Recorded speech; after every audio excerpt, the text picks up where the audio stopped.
သက်30မတိုင်ခင်မှာချမ်းသာခြင်းနေဆိုရင်တဲ့ဒီလူလေးမျိုးကိုရှောင်ပေးပါတဲ့နံပါတ်1လူမျိုးကတဲ့ပါဇက်ဆင်းရဲတဲ့လူမျိုးပေါ့နော်ပါဇက်ဆင်းရဲတယ်ဆိုတာကမကောင်းတဲ့အကြောင်းတွေပဲပြောတယ်မကောင်းတဲ့အရာတွေပဲဝေဖန်တယ်တစ်ချိန်လုံးပဲပွက်စီအဲ့လိုကောင်းတာတွေကိုမပြောတတ်တဲ့သူအဲ့လိုပါဇက်ဆင်းရဲတဲ့လူမျိုးတွေကိုရှောင်ပါတဲ့နံပါတ်2လူမျိုးကြတော့လက်ဆင်းရဲတဲ့သူပေါ့နော်ပေးတဲ့လက်မရှိဘဲနဲ့ယူခြင်းတဲ့လက်ပဲသူများစီကနေပဲရယူခြင်းတာကွာသူများကိုပေးခြင်းတဲ့စိတ်မရှိတဲ့သူလက်ဆင်းရဲတယ်เนาะဘာလို့လဲဆိုတော့ပေးမနိုင်ဘူးကွာဟိုလက်ခံရရှိတစ်မျိုးတဲ့သူအဲ့လိုလူတွေကိုရှောင်ပေးပါတဲ့နံပါတ်3လူမျိုးကြတော့အမြင်ဆင်းရဲတဲ့သူအမြင်ဆင်းရဲတဲ့သူတွေကြတော့သူများကိုမြင်တဲ့အချိန်မှာအမြင်ကြီးနေပြီးတော့အမြင်မကျဲတဲ့သူတွေပေါ့နော်ဘာပဲမြင်မြင်အကုန်လုံးလိုက်ဝေဖန်တယ်လိုက်ပြီးတော့အမြင်ကျင်းတဲ့သူ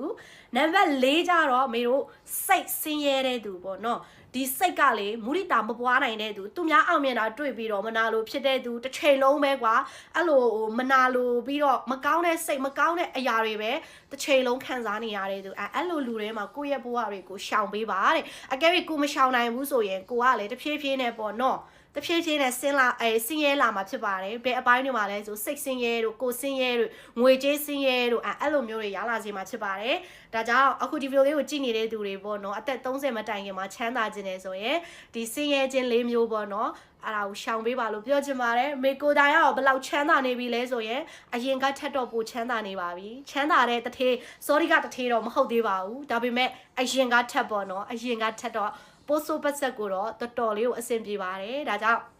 အားလုံးကိုပြောချင်တာကဆရာကြီးဖြစ်လို့တော့မဟုတ်ဘူးတခြားသူတွေအတွက်အကျိုးရှိမယ်ထင်လို့ဒီအကျိုးရှိတဲ့စကားလုံးတွေကိုလက်ဆင့်ကမ်းပြီးတော့မျှဝေရခြင်းဖြစ်ပါတယ်ကောင်းသောနေ့လေးဖြစ်ပါစေနော်ရှင်